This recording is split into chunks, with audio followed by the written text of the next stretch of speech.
नमस्कार साथियों, आप लोगों के लगातार कमेंट सेक्शन में कमेंट आ रहे हैं कि सर एमपी फॉरेस्ट गार्ड 2026 हम इसके जब मॉक टेस्ट लगाते हैं फॉरेस्ट गार्ड जेल पुलिस के तो इसमें हमारे जो नंबर हैं वो कम आ रहे हैं।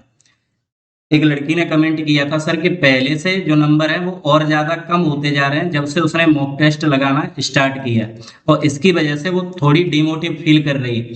तो आप सबसे पहले इस चीज को समझें कि आपको ये कैसे पता चला अब हमारे नंबर कम हो रहे हैं, क्योंकि अब आपने मॉक टेस्ट लगाना स्टार्ट किया। जब मॉक टेस्ट आप देंगे तभी तो आपको पता चलेगा कि स्कोर हमारा ग्रो हो रहा है या कम हो रहा है। अभी जो आपका स्कोर कम हो रहा है, अगर आप कुछ गलतियां उसमें सुधारेंगे तो आपका जो स्कोर है वो निश्चित ही इंप्रूव होगा। आइए सारे पॉइंट्स पर हम बात करते हैं, बस हमें अपनी गलतियों को इंप्रूव करना। गलतियां जैसे ही सुधारेंगे तो हमारा स्कोर ऑटोमेटिकली यहाँ से दोस्तों क्या हो जाएगा, इंप्रूव होना स्टार्ट हो जाएगा। कुछ टेस्ट में नंबर कम भी आएंगे और कुछ टेस्ट में दोस्तों अच्छे नंबर आएंगे और कुछ टेस्ट ऐसे होंगे जिनमें आपने जितना एक्सपेक्ट किया होगा उससे अधिक मार्क्स आएंगे। ऐसा क्यों होता है? तो वो मॉक टेस्ट की लेवल पर डिपेंड करता है। अगर दोस्तों लेवल टफ है, हार्ड है, तो आपका जो स्कोर है वो निश्चित कम होगा। अगर मॉडरेट है तो आपकी तैयारी के अकॉर्डिंग अच्छा स्कोर होगा और अगर इजी है तो दोस्तों आपका जो स्कोर है वो ज्यादा आएगा। तो आपको कम, अच्छे और अधिक नंबर से मतलब नहीं है, आपको सिर्फ परसेंटाइल पर ध्यान देना है।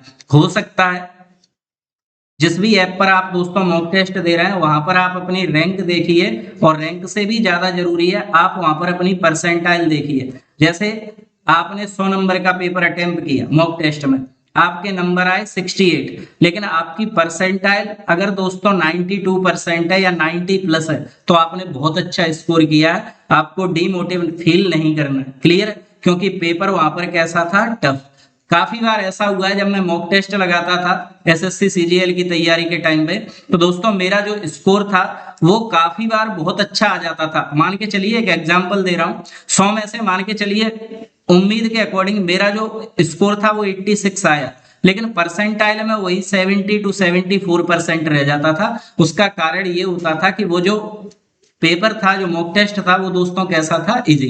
तो आपके स्कोर कभी कम भी होगा, कभी अच्छा भी आएगा, कभी अधिक भी आएगा, लेकिन मॉक टेस्ट आपको छोड़ना नहीं है, आपको उसे रेगुलर देना है। सबसे पहली बात मैंने आपकी क्या क्लियर की, मॉक टेस्ट आपको रेगुलर देना है। 10 दिन भले ही बचे हैं एग्जाम में, अगर आपकी तैयारी कंप्लीट है तो मैं ये बोलूंगा एक सुबह दीजिए और एक शाम को दीजिए। बिना मॉक टेस्ट के आप सिलेक्शन ले ही नहीं सकते। आपकी नेगेटिव मार्किंग पे, माइनस मार्किंग पे कमांड बनेगी नहीं। जब तक कमांड नहीं बनेगी दोस्तों आपका सिलेक्शन पॉसिबल ही नहीं है। सिंपल सी बात है। अगले कुछ पॉइंट्स मैं आपको बता रहा हूं जिनको अगर आप इंप्रूव करेंगे तो निश्चित ही आपका जो स्कोर है वो इंप्रूव होगा।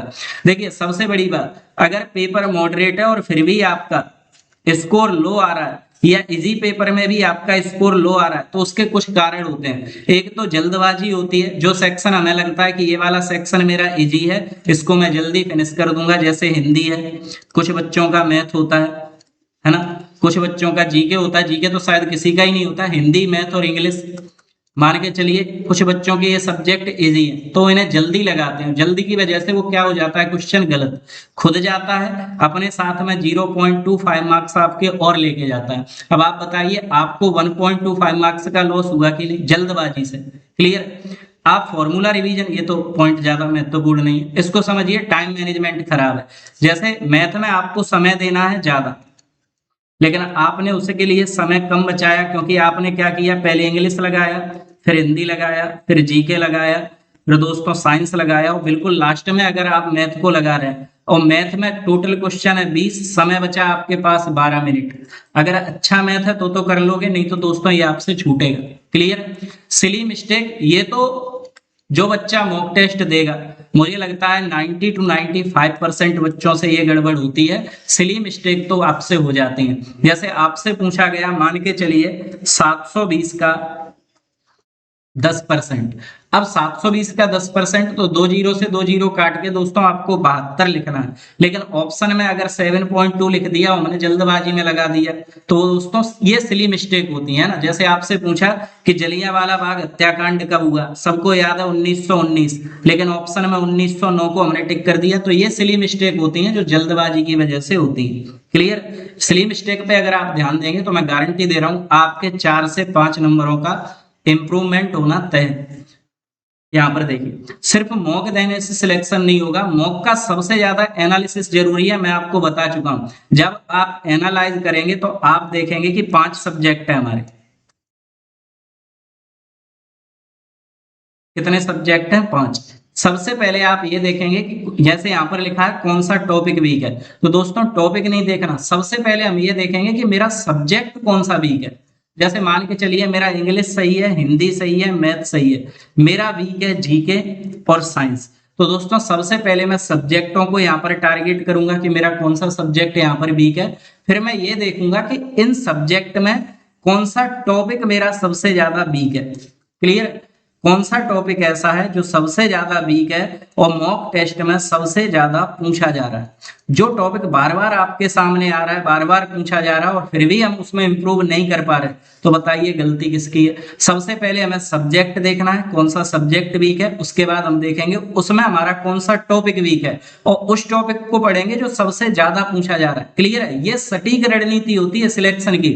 जैसे साइंस है, अब आप साइंस में देख रहे हैं बैक्टीरिया वायरस से बार बार क्वेश्चन आ रहे हैं, ठीक है, बार बार आपसे क्वेश्चन आ रहे हैं बैक्टीरिया से, वायरस से, और आपसे वो प्रश्न नहीं बन पा रहे, तो इसका मतलब ये है कि ये टॉपिक महत्वपूर्ण है, आपका टॉपिक ये वीक है। तो अब आपको किस पे कमांड करनी है दोस्तों? बैक्टीरिया और वायरस वाला जो टॉपिक है, जो जीवाणु और बीमारियों वाला टॉपिक है दोस्तों, उस टॉपिक पर हमें क्या करना पड़ेगा? फोकस।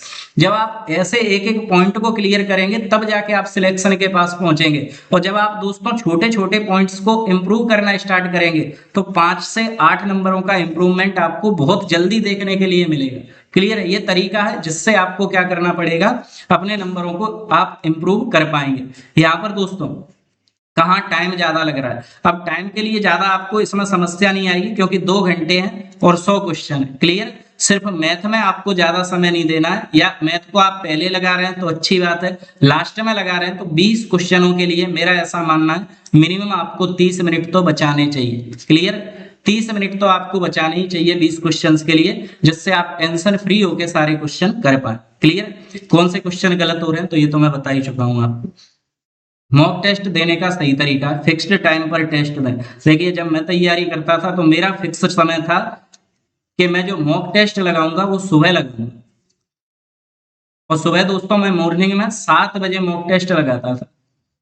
लाइब्रेरी जाता था उस समय, सुबह 7 बजे मैं मॉक टेस्ट लगाता था क्योंकि माहौल थोड़ा शांत रहता था और दिमाग दोस्तों बिल्कुल खाली रहता था। दिमाग में बस यही रहता था कि बस हमें अच्छा स्कोर करना है। और एक मॉक टेस्ट मैं शाम को लगाता था दोस्तों, वो शाम का टाइम डिपेंड रहता था, 5 बजे भी 6 बजे भी, जिस समय मेरा दिमाग सही होता था, मुझे लगता था कि इस टाइम पे मैं अच्छा स्कोर करूंगा, तो उस समय पर मैं एक मॉक टेस्ट लगाता था। अब मॉक टेस्ट जब आप लगाते हैं तो 2 घंटे में हमारा जो दिमाग है वो वैसे ही परेशान हो जाता है। हमें क्या करना है? उसका एनालाइज तो करना है, लेकिन उस समय पर मत करो। मॉक टेस्ट देने के बाद पढ़ो, उसके लगभग 1 आध घंटे बाद या खाना खाने जा रहे हैं उससे पहले दोस्तों आप मॉक टेस्ट का एनालाइज करो। जब आप उसका एनालाइज करेंगे तब आपका दिमाग बोलेगा कि यहाँ पर गलती हो रही है, क्योंकि आपने मॉक टेस्ट लगाया उसमें नंबर कम आए तो आपका दिमाग खराब हो जाएगा, आप एनालाइज कर ही नहीं पाएंगे। तो मॉक टेस्ट का आप एनालाइज तब करें जब आपका दिमाग बिल्कुल फ्री हो, शांत हो। क्लियर? जब आपको अपनी गलती दिखाई देगी तभी आप उसमें सुधार कर पाएंगे। गैस वर्क कम करें, क्योंकि आपको पता है भैया नेगेटिव मार्किंग है, माइनस मार्किंग का खेल है इस बार, तो आपको क्या करना है? तुक्के नहीं लगाने। क्लियर? अगर आपने तुक्के लगाए तो आप ये मान के चलना गड्ढे में जा रहे हैं, आप नेगेटिव मार्किंग करेंगे तो दोस्तों आपका स्कोर निश्चित ही कम होगा। मैंने बताया है, एक तुक्का लगाया और गलत निकल गया तो 1.25 मार्क का लॉस है आपका दोस्तों। 1 नंबर तो ये गया और सही वाले के 25 और ले गया दोस्तों। ये क्लियर हो पा रही है? हर टेस्ट के बाद कॉपी बनाए, इतना तो अपने पास समय नहीं है, लेकिन गलत क्वेश्चंस को ऐसा मैं बोलूंगा कि आपको दोबारा एक बार सॉल्व करना चाहिए। रीजन लिखे नहीं तो दोस्तों आप उसको पढ़ तो सकते ही हैं। क्लियर?